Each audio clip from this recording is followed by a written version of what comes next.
नागरिक एकता पार्टी की हुई बैठक। आयोजित बैठक की अध्यक्षता जिला अध्यक्ष नासिर हुसैन ने की। वहीं बैठक में नागरिक एकता पार्टी के प्रदेश अध्यक्ष लखनऊ से पहुंचे मुरादाबाद प्रदेश अध्यक्ष शेख तारिक सिद्दीकी ने कहा कि बैठक का उद्देश्य 2022 विधानसभा चुनाव को लेकर रणनीति बनाई गई है। दरअसल मुरादाबाद में नागरिक एकता पार्टी द्वारा प्रेस कॉन्फ्रेंस कर बैठक को संबोधित करते हुए प्रदेश अध्यक्ष शेख तारिक सिद्दीकी ने कहा कि हमारी पार्टी समाज के शोषित, वंचित, पिछड़ों, दलित व मुसलमानों के हक के अधिकार के लिए लगातार संघर्ष करती है और चाहती है कि समाज आर्थिक न्याय के साथ साथ शिक्षा, सरकारी सेवाओं तथा शासन सत्ता एवं देश के संसाधनों में समानुपातिक भागीदारी मिले। साथ ही कहा कि नफरत और जातिवादी राजनीति से लोग अब ऊब चुके हैं। साथ ही नागरिक एकता पार्टी के प्रदेश अध्यक्ष ने भाजपा पर निशाना साधते हुए बताया कि भाजपा राज में किसान, नौजवान, व्यापारी, छात्र, दलित एवं पिछड़े वर्ग व मुसलमान सभी लोग परेशान हैं। साथ ही कृषि कानूनों की वापसी की वाजिब मांग को लेकर कहा कि लोकतांत्रिक ढंग से किसान आंदोलन कर रहे हैं, लेकिन भाजपा राज में किसानों के साथ दुर्व्यवहार करते हुए लोहे की दीवार व कील कांटे लगा दिए हैं, जिसको लेकर प्रदेश अध्यक्ष ने किसान आंदोलन को लेकर सरकार से अपील करते हुए कहा कि लोकतंत्र और संविधान का सम्मान करते हुए आंदोलित किसानों से बात की जाए और उनकी सभी मांगों समेत तीनों कृषि कानूनों को वापस लिया जाए।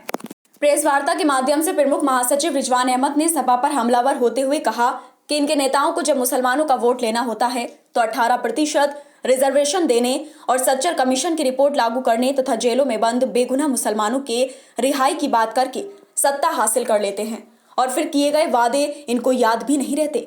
इनके नेता आजम खान जेल में बंद हैं, लेकिन इनको कोई परवाह नहीं है क्योंकि आजम खान द्वारा किया गया नेक कार्य जौहर यूनिवर्सिटी का निर्माण किसी भी दल को रास नहीं आ रहा। हमारी पार्टी जौहर यूनिवर्सिटी को बचाने की लड़ाई लड़ रही है और आगे भी लड़ेगी। उन्होंने कांग्रेस और बसपा को आड़े हाथों लेते हुए कहा कि इनका किसी समाज में कोई लेना देना नहीं है। ये मात्र धन की बेटियां हैं जो एक 2022 के चुनाव में टिकट बेचने के लिए बेचैन हैं तो दूसरी खानदानी सत्ता चलाने के लिए। बैठक में प्रदेश उपाध्यक्ष डॉक्टर नदीम चौधरी, मंडल अध्यक्ष कमरुद्दीन, जिला अध्यक्ष नासिर अली व अन्य कार्यकर्ता मौजूद रहे। बैठक आयोजित की गई थी, किस उद्देश्य से बैठक आयोजित की गई?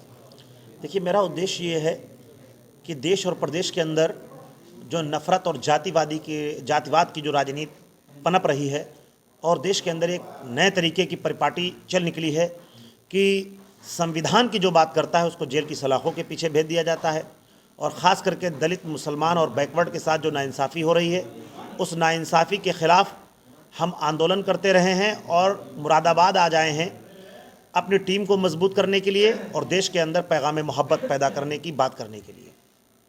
चुनावों को लेकर क्या रणनीति है? देखिए, नागरिक एकता पार्टी ऑलरेडी चुनाव लड़ती रही है और आगे भी चुनाव लड़ती रहेगी।